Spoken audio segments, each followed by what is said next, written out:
Assalamualaikum warahmatullahi wabarakatuh. Selamat pagi, siang, atau malam. Dosen pengampu saya yaitu Pak Randi Proska. Perkenalkan, nama saya Muhammad Rifada Sahril dengan NIM 240760059 dengan prodi Pendidikan Teknik Informatika. Pada kesempatan kali ini, saya akan mempresentasikan proyek akhir saya yang berjudul Sistem Basis Data Manajemen Shelter Hewan dan Relawan Berbasis Web. Latar belakang pembuatan sistem ini adalah masalah yang nyata di shelter hewan, yaitu pendataan yang masih manual. Hal ini sering menyebabkan data hewan hilang, duplikasi data relawan, dan jadwal shift yang bentrok. Solusi yang saya tawarkan adalah sistem database terpusat yang terintegrasi, aman, dan efisien. Presentasi ini akan saya bagi menjadi dua bagian. Yang pertama itu kita menganalisis struktur database-nya, dan yang kedua demo aplikasinya. Baiklah.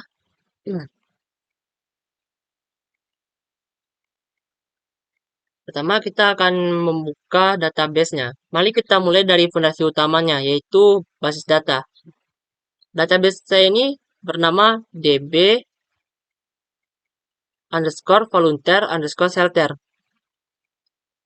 Database ini tidak hanya sekedar tabel, tetapi dirancang menggunakan prinsip normalisasi ketiga, 3NF, untuk mencegah redundansi serta penerapan data integrity yang ketat.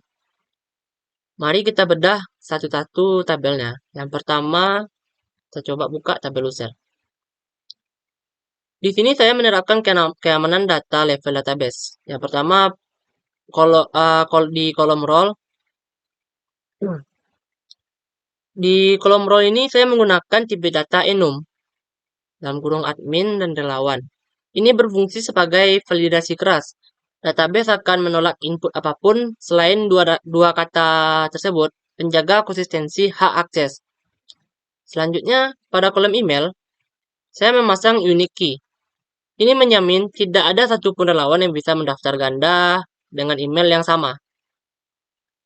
Selanjutnya, kita pindah ke tabel animals atau hewan. Di sini ada ID hewannya, nama hewan, jenis hewan, ras, usia, jenis kelamin, dan tanggal masuk hewan, bagaimana status dan keterangan, dan dibuatnya ini kapan. Di tabel hewan ini, fokus di sini adalah manajemen status. Di kolom status hewan, saya menggunakan enum juga. Yang keterangan itu ada in shelter, adopted, dan foster. Dengan ini, aplikasi dapat memfilter dengan cepat mana hewan yang tersedia dan mana yang sudah diadopsi. Selanjutnya, kita pindah ke tabel shift. Ini bentuk tabelnya yang ada ID shift-nya, waktu shift, start time, end time, dan activity type, max volunteer-nya berapa, Danos, dan kapan dibuatnya. Di sini saya menerapkan prinsip atau MISITI. Saya tidak menggabungkan tanggal dan jam dalam satu kolom, melainkan memisahkan menjadi shift date sebagai tanggal dan start time, end time sebagai waktu. Tujuannya adalah optimasi query saat nanti kita butuh laporan durasi kerja relawan. Selanjutnya kita masuk ke volunteership. Tabel volunteership. Ini bentukan tabelnya, itu ada ID volunteership, ID user, mengerjakan ID shift, hasilnya status dan note dan volunteer ID-nya. Kita masuk ke struktur volunteership ini. Dan di terakhir ini adalah tabel yang paling krusial, volunteership. Tabel ini adalah implementasi relasi many to many. Logika bisnisnya, saat user bisa punya logika bisnisnya satu user bisa punya banyak shift, dan satu shift bisa diisi banyak user. Tabel ini menghubungkan ID user dan ID shift. Ada dua mekanisme penting di sini. Yang pertama, integritas referensi foreign key. Saya memasang foreign key constraint yang mengikat tabel user dan shift. Artinya, sistem akan error jika admin mencoba menugaskan shift ke ID user yang tidak terdaftar. Ini mencegah daftar sampah atau orphan data. Dan yang kedua itu adalah state machine. Di kolom status, yaitu ada schedule, attend, dan cancel. bertugas mengontrol alur aplikasi dari penugasan hingga penyelesaian tugas. Baiklah, selanjutnya kita akan menemukan user interaktifnya.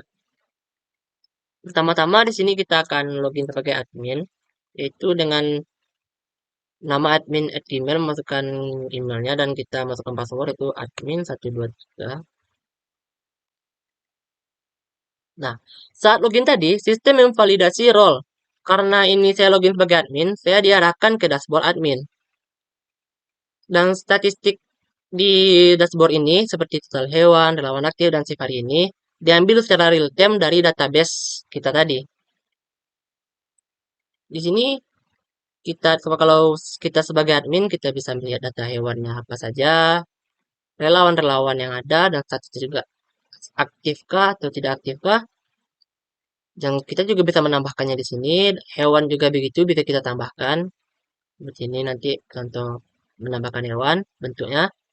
Dan di lawan juga bisa kita tambahkan.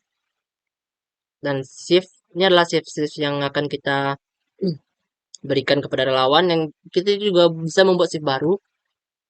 Dan ini adalah penugasan penugasan yang kita tugaskan ke relawan. Ini adalah daftarnya, seperti Fajar Nugraha. Saya menugaskan dia menyusun kandang, waktunya ini dan statusnya masih schedule. Berarti si relawan belum menerima atau menyelesaikan si penugasan ini. Untuk uh, coba mengubah atau menambahkan datanya, mungkin saya akan coba ditugaskan baru ini di kelola penugasan. Di sini mungkin kita pilih relawan apa yang ingin kita tugaskan. Kita pilih aja Eko Prasetyo. Kita pilih siapa yang akan kita tugaskan ke dia. Mungkin boleh menyusun kandang. Nah, di sini kita akan menugaskan Eko Prasetyo untuk menyusun kandang. Kita klik kirim tugas. Berhasil menugaskan relawan.